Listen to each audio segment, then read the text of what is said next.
Amigos, bienvenidos a nuestro podcast de vida. Volvemos en una nueva temporada con motivo de los 52 años del Hospital Federico Lleras y hoy les traigo a un invitado súper especial. Se trata del doctor Óscar Chamat. Él es una persona que prácticamente es emblemático en la institución. Ha entregado toda su vida a este servicio de cuidar a los demás. Doctor, bienvenido. Gracias, Viviana. Buenos días. Agradecido por la invitación a compartir aspectos de mi vida dentro del hospital, que es mucho más de la mitad de mi vida en este momento. La pregunta que todo el mundo se hace, doctor, ¿cuántos años lleva en la institución? Yo llegué a la institución por primera vez el 3 de enero de 1976 a hacer mi internado rotatorio. Había terminado la Universidad Nacional y hubo la oportunidad de venir a hacer el internado al Hospital Federico Lleras, que no llevaba sino 2 años aproximadamente de funcionamiento, y a partir de ahí, pues naturalmente, después de que me gradué, salí a hacer mi año rural. Lo hice en el departamento del Chocó, y al terminar el año rural me quedé trabajando allá un año más, y cuando fue el momento de salir de allá, pues no tenía para dónde escoger sino solicitar espacio en el Hospital Federico Lleras, donde ya me conocían y me llamaron y vine a trabajar inicialmente en un centro de salud del barrio Ambalá, y posteriormente, a partir de 1981, me vinculé al servicio de urgencias del Hospital Federico Lleras, donde laboré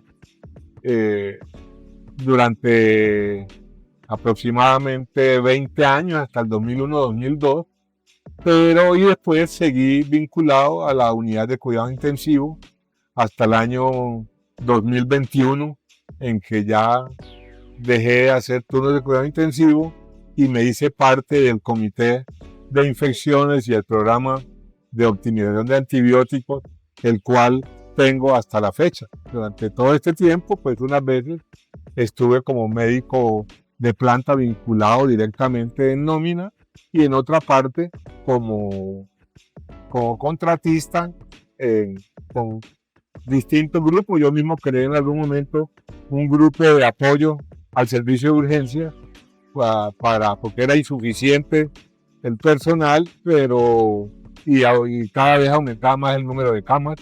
Entonces creamos un grupo con varios médicos generales con experiencia en urgencias, y con él trabajamos alrededor de 10 años más en el servicio de urgencia.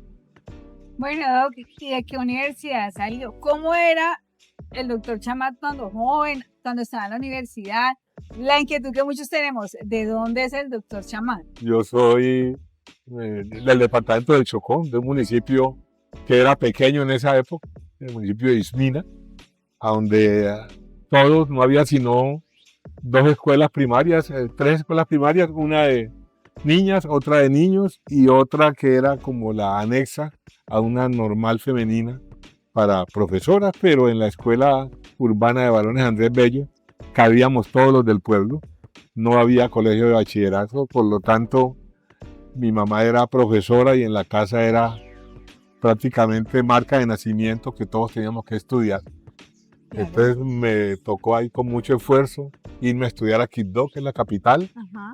Y de Quibdó terminar bachillerato y había que seguir. Decidí que quería estudiar medicina y empecé a estudiar medicina en la Universidad Nacional en Bogotá, con muchas mayores dificultades todavía que en Quibdó. Obviamente llegar uno de un pueblo a duras penas, yo no sabía cómo se usaba un teléfono en esa época, no conocía la televisión, pero pues ahí se fue haciendo uno camino al andar y adaptándome a las circunstancias. Terminé la Universidad Nacional y al terminar hubo la opción de que pudiéramos escoger internado o quedarnos en Bogotá o buscar otra zona. Entonces yo solicité para Ibagué y aquí me quedé y ya me volví un tolimense más, ya más que chocuano, porque a Chocó voy a pasar una semana y ya me hace falta Ibagué. ¿Por qué elegir Ibagué? ¿Qué te hizo atractivo en esa época venir a Ibagué? En ese momento hubo 2 razones. La una de que Bogotá era una ciudad ya muy compleja para uno. Yo me gastaba más tiempo yendo de la casa al hospital, ¿cierto? Que saliendo de Bogotá a un pueblo cercano. Era, para la época ya era 45 minutos y con el frío de Bogotá a las 5 de la mañana, yo ya había caído en las redes del matrimonio y me había casado. ¡Ah, caramba! Y entonces era muy difícil.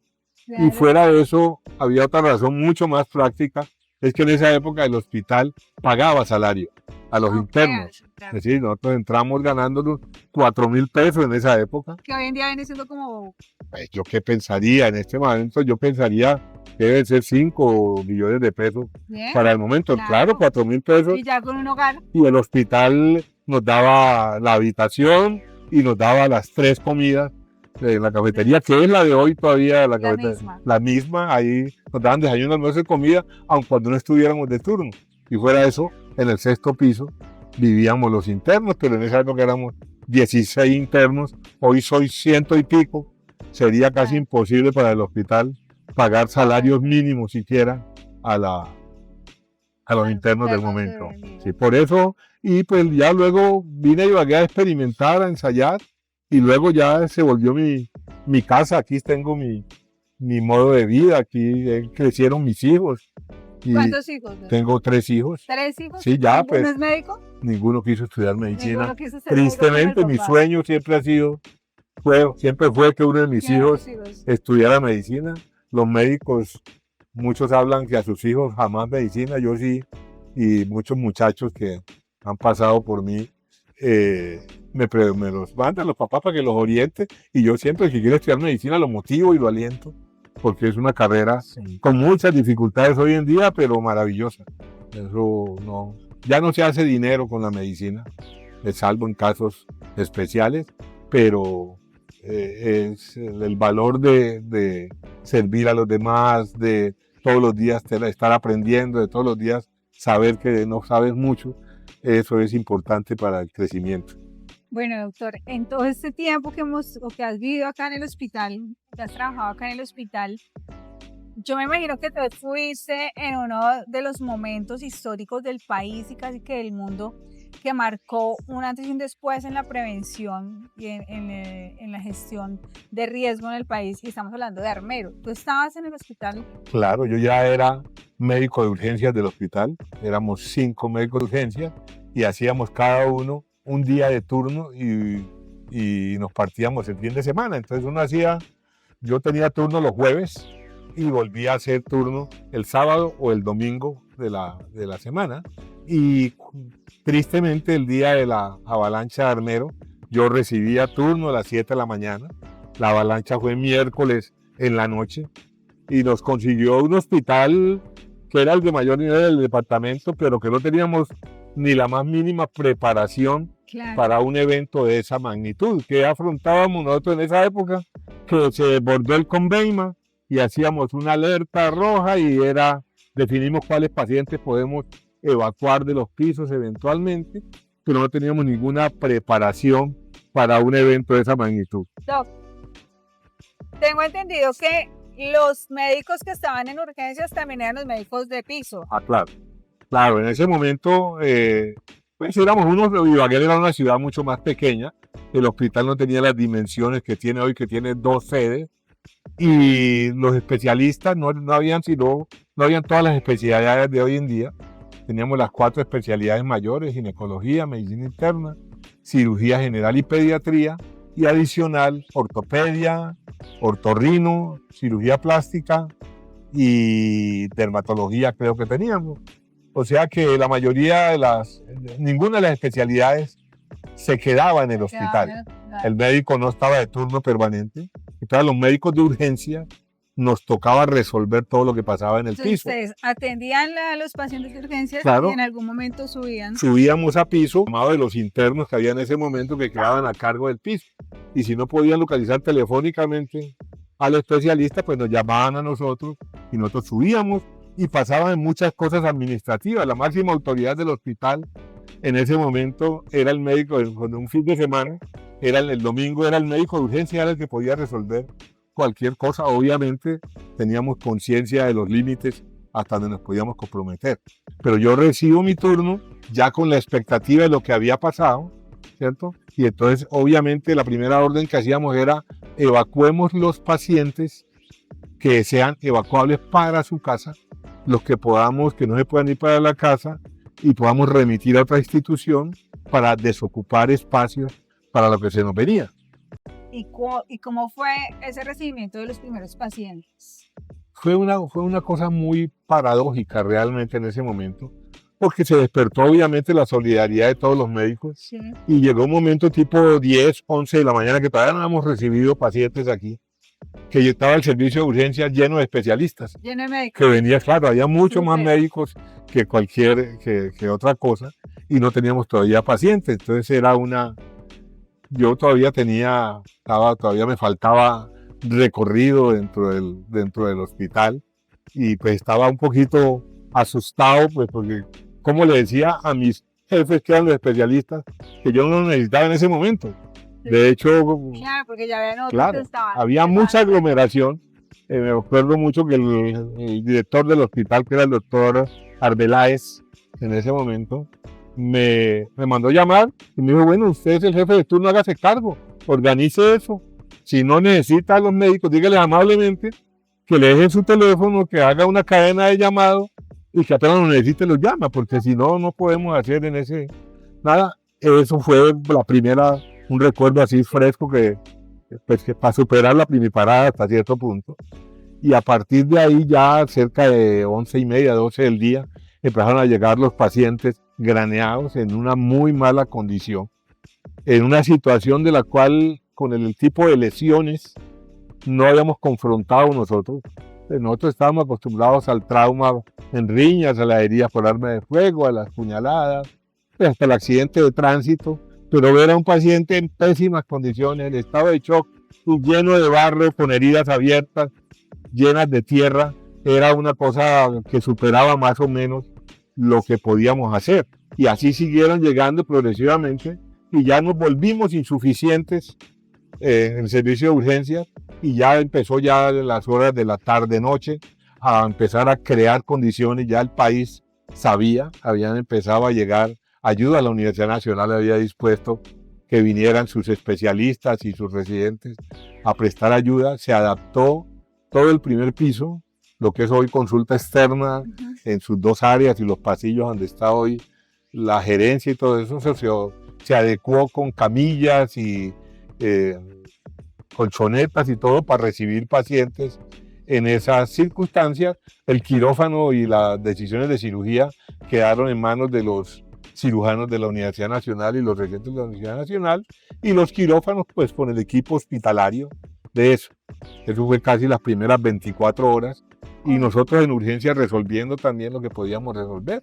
Adicional, doctor, a los pacientes de Armero, ¿seguía de todas maneras llegando paciente por otra? No recibíamos ya, es decir, eso quedó casi que la gente por motu propio no venía directamente a solicitar la consulta de la bronquitis y de todo esto. No, esto se derivaban a las clínicas de la ciudad. En ese momento la clínica Tolima, la clínica Minerva, no teníamos más clínica, y estaba el Hospital San Francisco, que era lo otro que teníamos en ese momento. ¿Y el hospital se centró a atender los pacientes de Armero? Obviamente el piso de medicina interna y los pisos de cirugía quedaron desocupados. Y pasó una cosa que para uno que marcó mucho el destino de muchas personas, es que ya el día viernes, a mediodía o algo, el gobierno nacional decidió que esto ya no iba a ser manejado desde aquí, sino directamente por el ministerio y por las Fuerzas Armadas.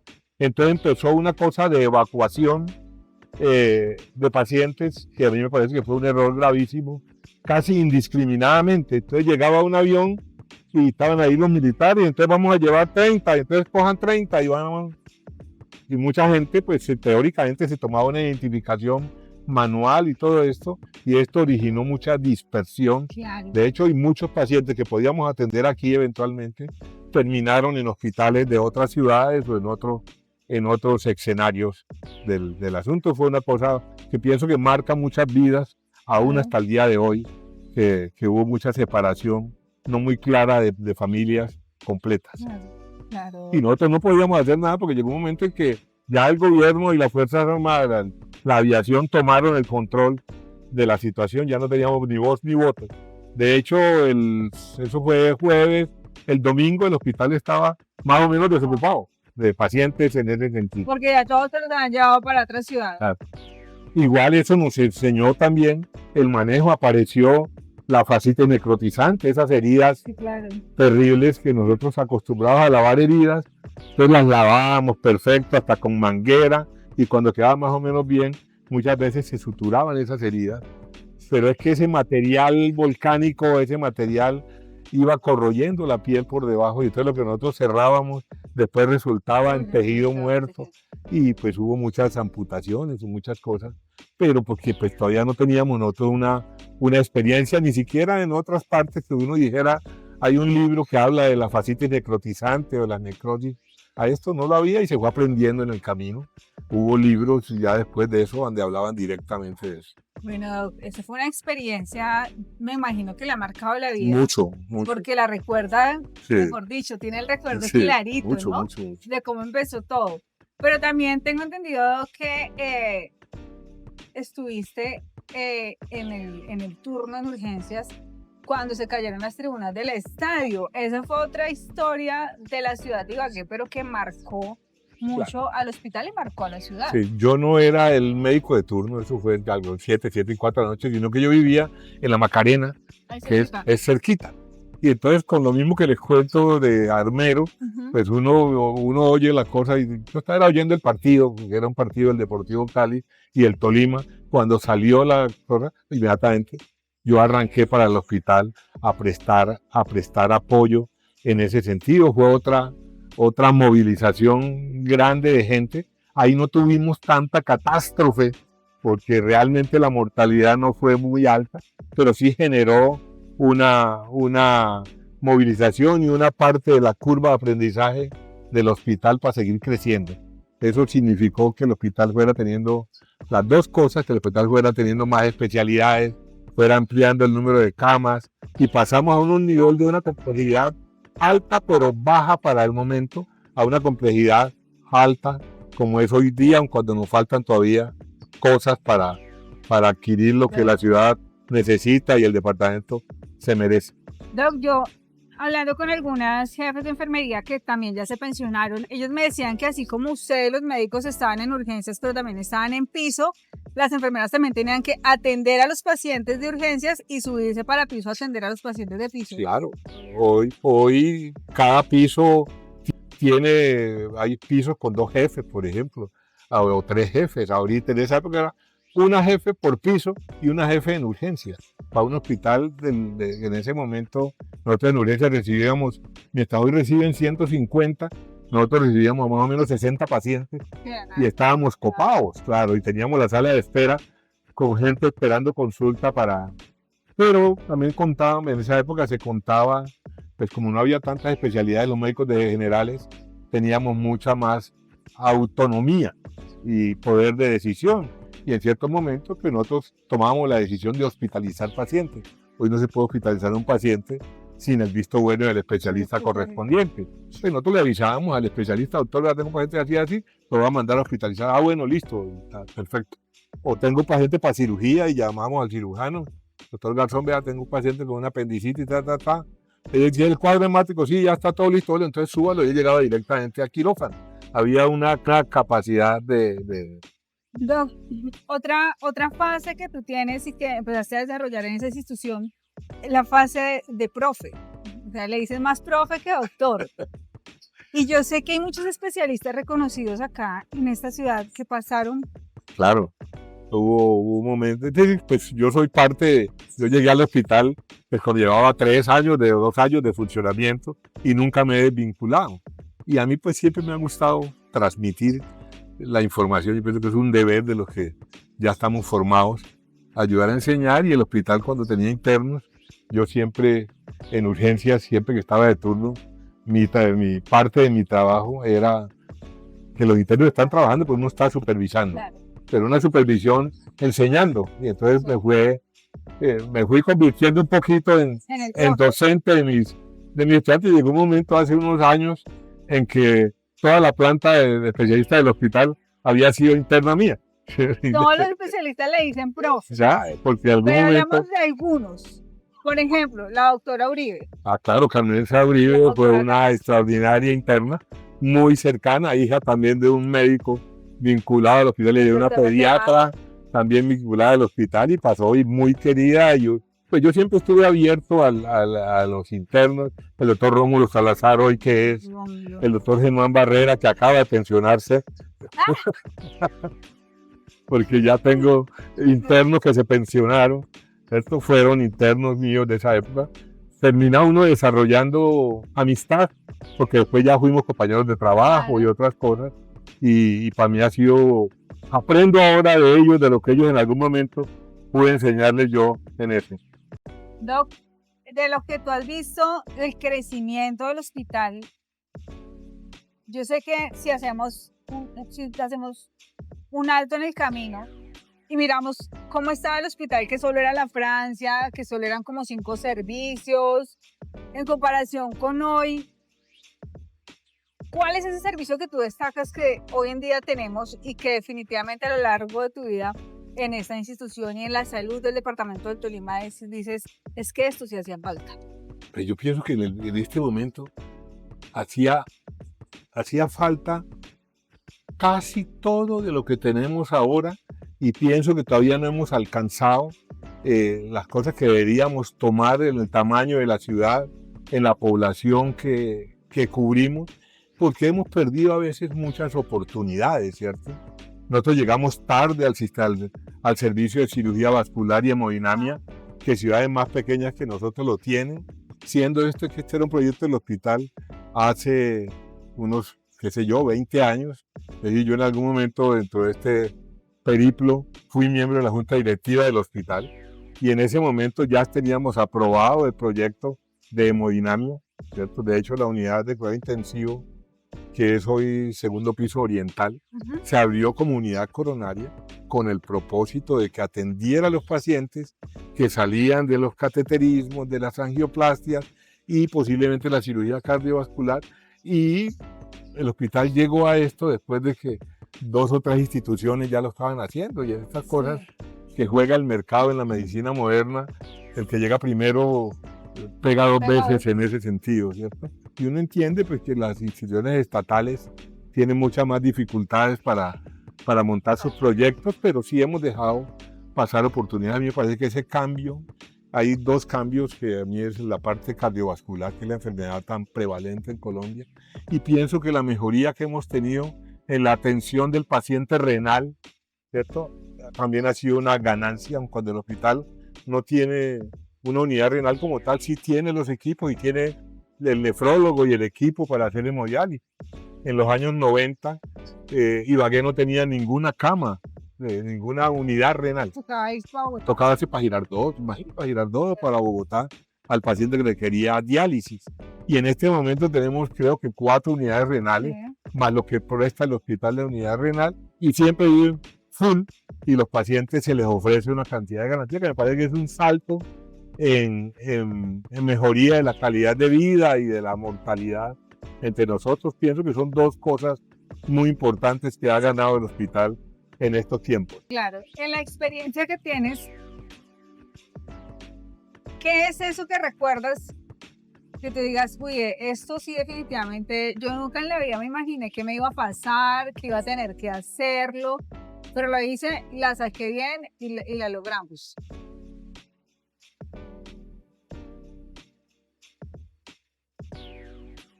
Una importante, que esto está el camino de ser un verdadero hospital universitario, que ha sido el sueño, a mí que me ha gustado la docencia, y uno decía, con gente tan valiosa como la que tenemos aquí, con internos que vienen de distintas universidades, y esto no tenga esa categoría. Pero que alcanzar ese nivel va a ser una cosa muy importante.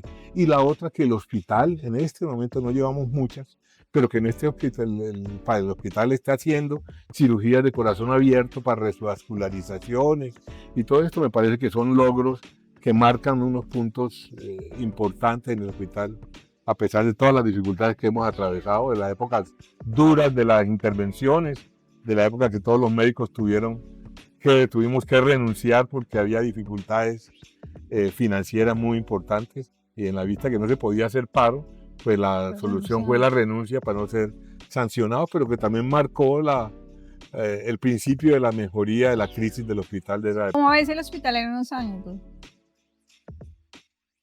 Una cosa es cómo lo veo y otra cosa es cómo me gustaría verlo. ¿Cómo te gustaría verlo? Me gustaría verlo como un hospital líder de verdad, que sea un hospital referente en muchas cosas, porque tenemos el recurso humano, tenemos universidad, tenemos dos facultades de medicina ya hoy en día, somos referentes para que muchos estudiantes de posgrado de medicina vengan al hospital. Este debería ser un hospital universitario con todas las de la ley y un centro de investigación importante. Por ejemplo, en enfermedades tropicales estamos en un punto del trópico muy importante que abarcamos muchos pisos y muchas patologías que deberían ser motivo de investigación y con referencia al hospital. Miren lo que acaba de pasar con fiebre amarilla, que el Tolima se tornó líder por el equipo médico que tenemos aquí, ya que fue internacionalmente a presentar nuestra experiencia en fiebre amarilla. Y finalmente, ¿cuál es el mensaje que le dejas a las nuevas generaciones, a las generaciones que vienen? ¿Cuál es el mensaje que le das a tus estudiantes todo el tiempo, sobre todo enfocados a la humanización, que es como lo que más hemos trabajado en estos últimos años?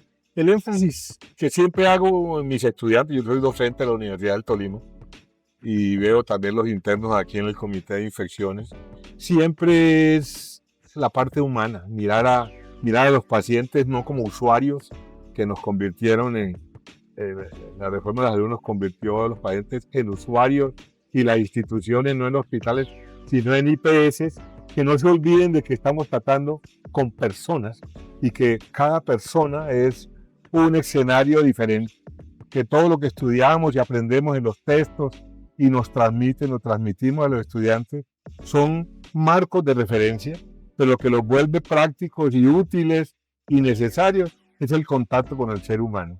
Que el hospital está lleno de pacientes que muy amablemente, que con mucho nos prestan su cuerpo y sus enfermedades para que aprendamos y estar todo el tiempo, que lo que más importante es estar en contacto con los pacientes y tener compromiso con la institución.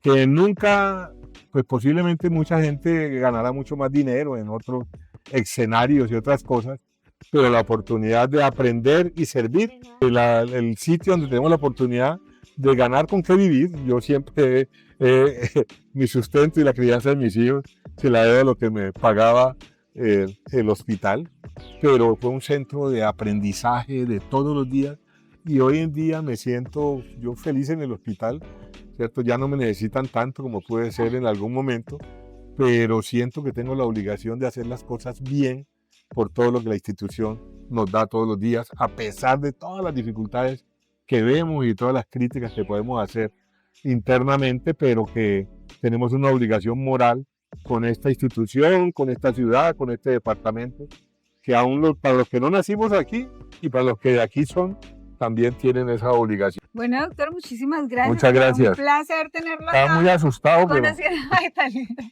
A ustedes muchas gracias por acompañarnos en este episodio de Podcast de Vida con el doctor Óscar Chamat en el marco de los 52 años del Hospital Federico Lleras. Muchas gracias, Viviana.